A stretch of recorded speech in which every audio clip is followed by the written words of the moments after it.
Since the 2008 crash, we've been in a jobs market depression, and things haven't gotten better over the past 3 years.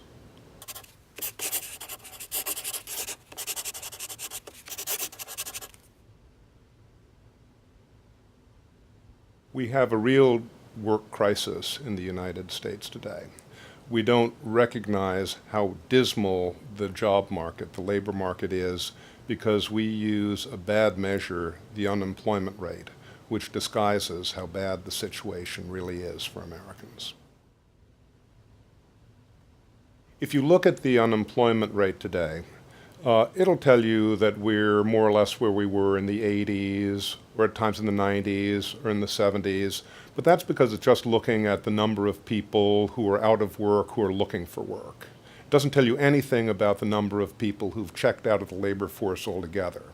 If you look at the work-to-population ratio, it's lower for American men than it's ever been since we've followed these figures, and it's lower for the country as a whole than it's been in a generation. If you look at the work-to-population numbers, the ratio for men has dropped by 20 percentage points since the 1950s. It's a huge, huge flight from work. It can't be explained by population aging. It's happening at every age group. More and more American men are neither working nor seeking work. This is the main part of the crisis.